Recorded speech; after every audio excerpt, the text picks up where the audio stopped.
اعوذ باللہ من الشیطان الرجیم، بسم اللہ الرحمن الرحیم۔ السلام علیکم ورحمۃ اللہ وبرکاتہ۔ ترجمہ کلاس میں آپ سب کو خوش آمدید کہتے ہیں، اور آج کی کلاس میں ہم بات کریں گے آیہ نمبر 195 تا آیہ نمبر 196 تک۔ بسم اللہ الرحمن الرحیم۔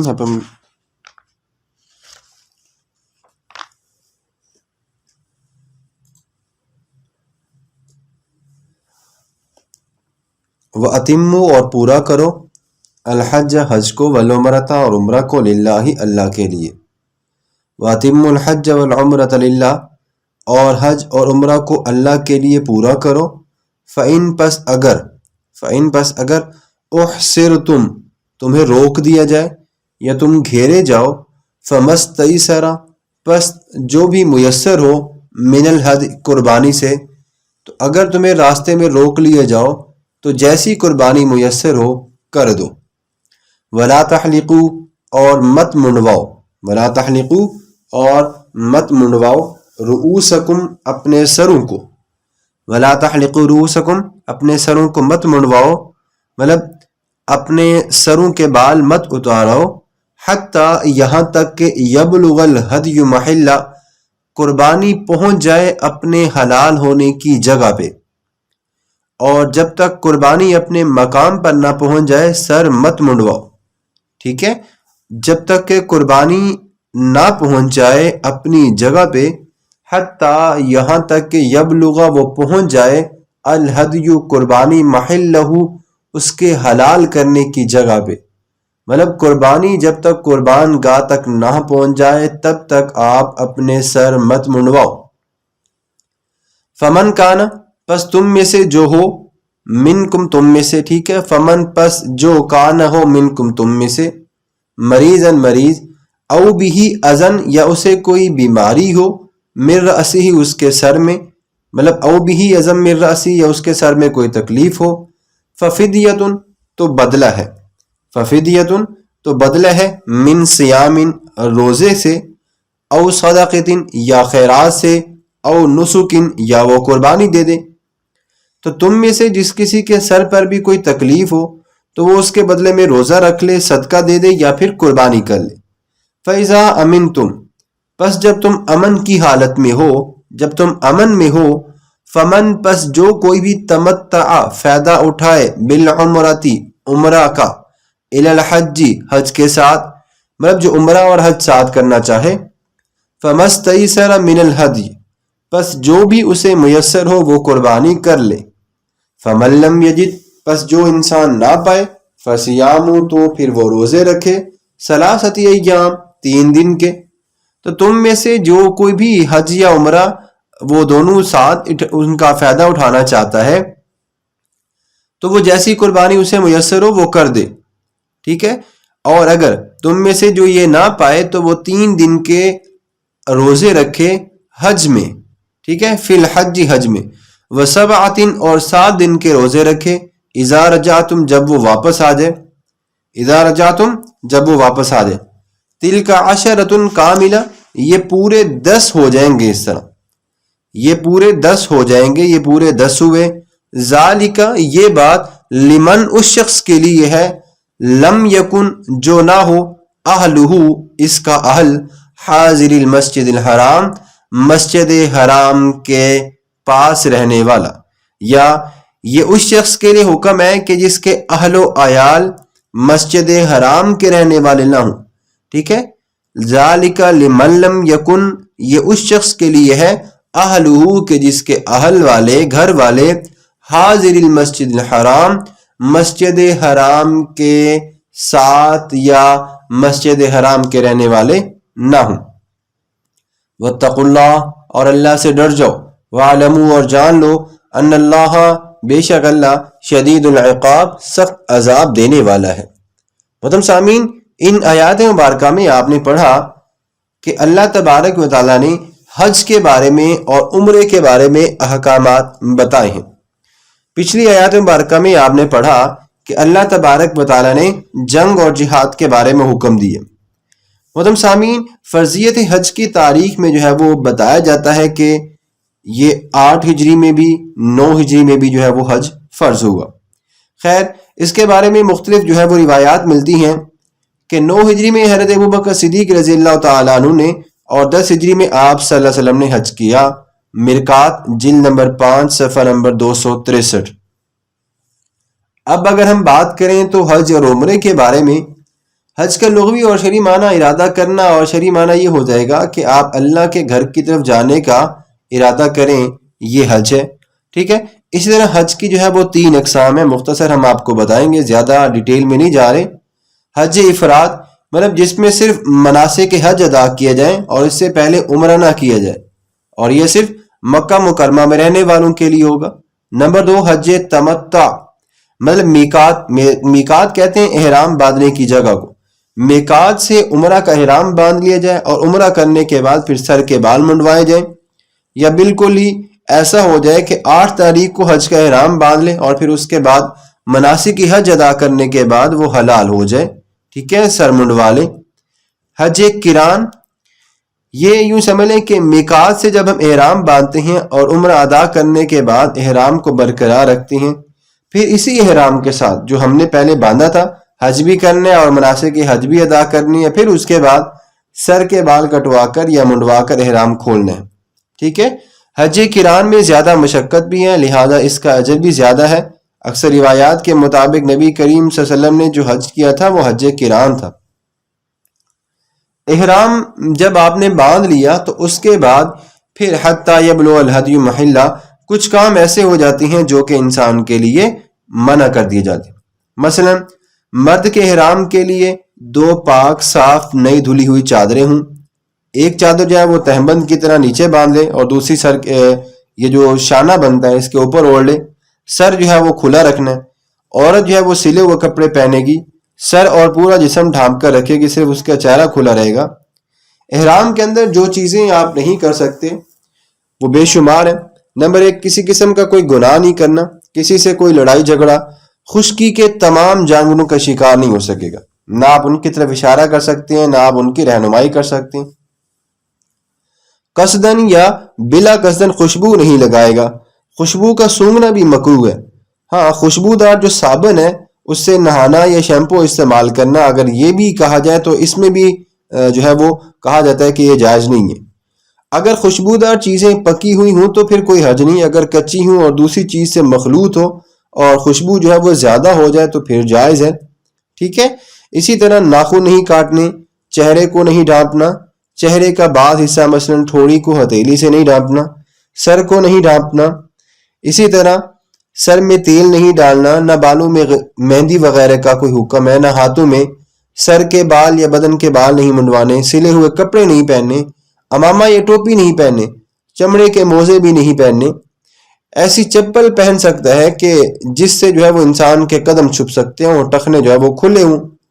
آپ صلی اللہ علیہ وسلم کا ارشاد ہے کہ موزوں کو ٹخنوں کے نیچے سے کاٹ کر تو پہنا جا سکتا ہے، ٹھیک ہے۔ اسی طرح جس کپڑے کو ایسی چیز سے رنگا گیا ہو کہ جس سے رنگنے کے بعد خوشبو ہے، مثلا زعفران وغیرہ، یہ بھی نہیں پہن سکتے۔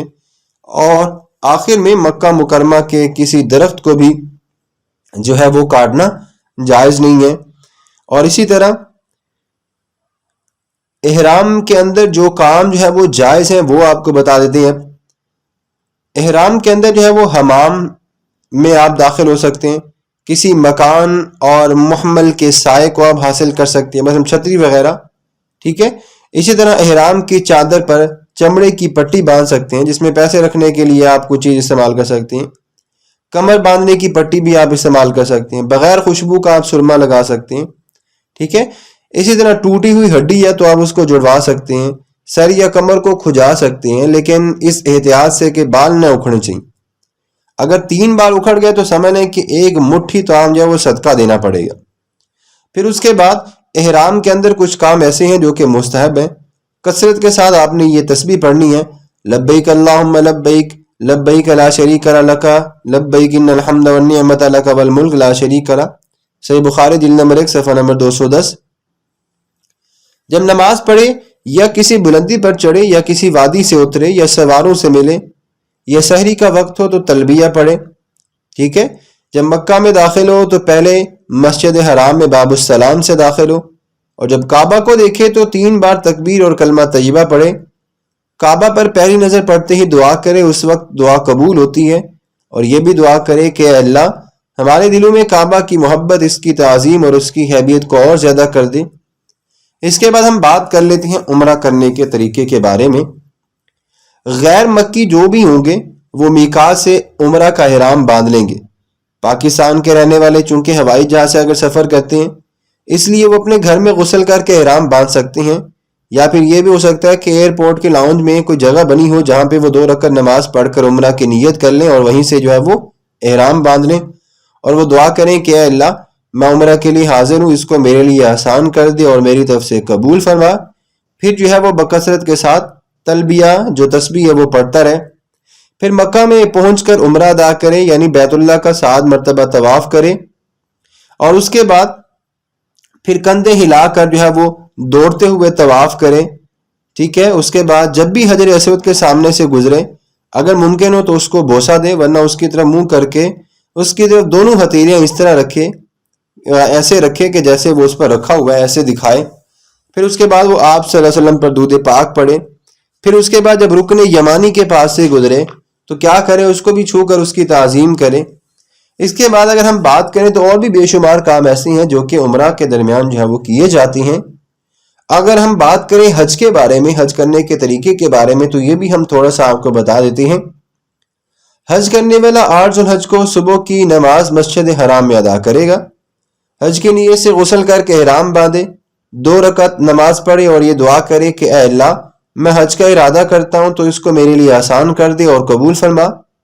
اور فجر کی نماز کے بعد مکہ سے جو ہے وہ مینا کے لیے روانہ ہو جائے گا اور پھر ظہر کی نماز وہاں پہ پہنچ کر پڑھے گا.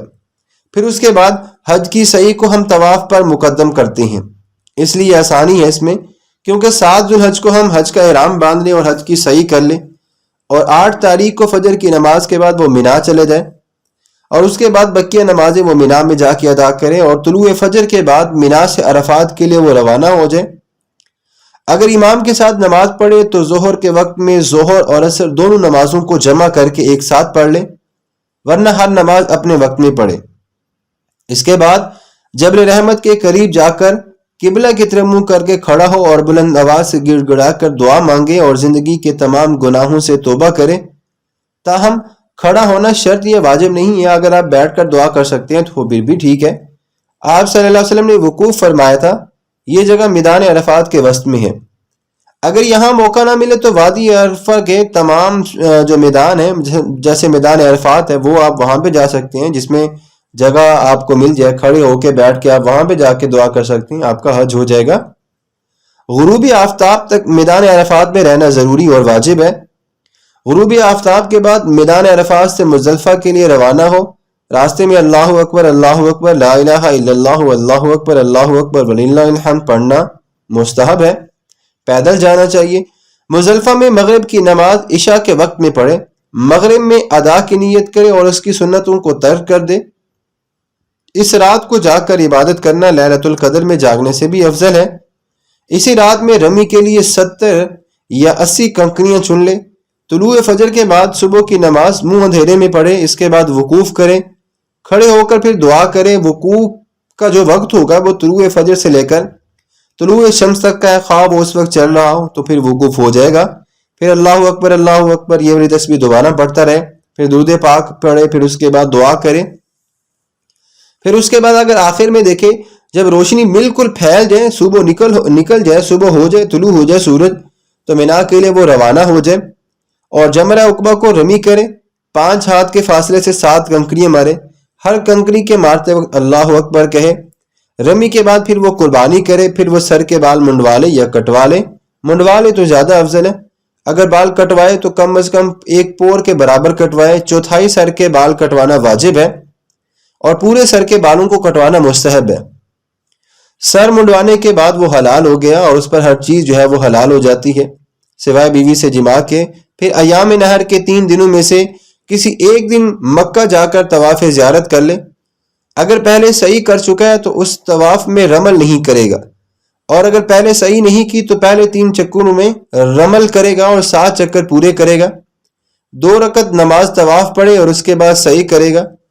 طواف زیارت کے بعد بھی اس پر بیوی پھر حلال ہو جائے گی اگر اس نے طواف زیارت کو قربانی کے 3 دنوں کے بعد کیا تو یہ فعل مکروہ تحریمی ہے اور اس پر دم مطلب قربانی جو ہے وہ لازم آئے گی۔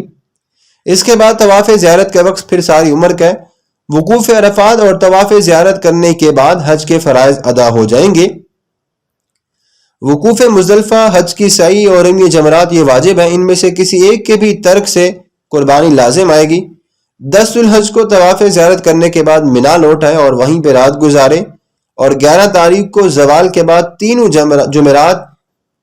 جمرات پر جو ہے وہ رمی کرے، اور ہر جمرہ پر جو ہے وہ 7 کنکریاں مارے۔ پھر 12 تاریخ کو بھی اسی طرح یہ کام کرے، دہرائے، پھر اس کے بعد آگے چلتا جائے۔ تو اس طرح سے جو ہے وہ اس کا طواف کرے۔ آخر میں طواف، جس کو طواف صدر بھی کہتے ہیں، طواف الوداع بھی ہے، یہ طواف واجب ہے، اور اس کے بعد طواف زیارت یہ فرض ہے۔ پھر اس کے بعد طواف وداع کرنے کے بعد حج کے تمام ارکان اور واجبات ادا ہو جائیں گے اور حج مکمل ہو جائے گا۔ اس کے بعد مدینہ کا سفر کرے، وہاں 8-9 دن قیام کرے، اور اس کے بعد مسجد نبوی میں جو ہے مسلسل نمازیں پڑھتا رہے، کم از کم 40 نمازیں مسلسل پڑھے۔ مسجد حرام اور مسجد نبوی میں نمازوں کا اجر و ثواب بے شمار ہے۔ امام احمد روایت کرتے ہیں کہ حضرت انس بن مالک رضی اللہ تعالیٰ عنہ بیان فرماتے ہیں کہ نبی کریم صلی اللہ علیہ وسلم نے فرمایا، جس شخص نے میری مسجد میں 40 نمازیں پڑھی اور اس کی کوئی نماز قضا نہیں ہوئی تو اس کے لیے جہنم سے برات اور عذاب سے نجات لکھ دی جائے گی اور وہ نفاق سے بری ہو جائے گا۔ مسند امام احمد جلد نمبر 3 صفحہ نمبر 155، مطبوعہ مکتب اسلام بیروت 1398 ہجری۔ اسی طرح حضرت ابو دردہ رضی اللہ تعالیٰ عنہ بیان کرتے ہیں کہ نبی کریم صلی اللہ علیہ وسلم نے ارشاد فرمایا، مسجد حرام میں نماز پڑھنے کا 1,00,000 نمازوں کا اجر ہے، اور میری مسجد میں نماز پڑھنے کا 1,000 نمازوں کا اجر ہے، اور مسجد اقصی میں نماز پڑھنے کا 500 نمازوں کا اجر ہے۔ مجمع الزوائد جلد نمبر 4 صفحہ نمبر 8۔ اور بھی بے شمار ایسی روایات ملتی ہیں جو کہ مسجد حرام اور مسجد نبوی میں نماز کے حوالے سے جو وہ بتاتی ہیں کہ ان میں نماز پڑھنا بے شمار فضیلت کا حامل ہے اور بہت زیادہ ثواب ملتا ہے۔ اسی طرح جو شخص نبی کریم صلی اللہ علیہ وسلم کی زیارت کا ارادہ رکھتا اس کو چاہیے کہ وہ زیادہ سے زیادہ آپ صلی اللہ علیہ وسلم پر درود پاک پڑھے، کیونکہ آپ خود بھی درود پاک کو سنتے ہیں اور فرشتے بھی آپ کے پاس درود پاک پہنچاتے ہیں۔ اس کے بعد اگر ہم بات کریں تو نبی کریم صلی اللہ علیہ وسلم نے حج کے بارے میں بے شمار احکامات اور بھی بتائے ہیں۔ ایک حدیث مبارکہ میں یہ بھی آتا ہے کہ جو انسان حج کر کے واپس آتا ہے تو گویا وہ ایسے ہوتا ہے کہ جیسا کہ وہ ابھی پیدا ہوا ہے، جیسے اس کے ماں نے ابھی اس کو پیدا کیا ہو یا جنم دیا ہو۔ اس کے سارے گناہ جو ہے وہ ختم ہو جاتے ہیں، معاف ہو جاتے ہیں۔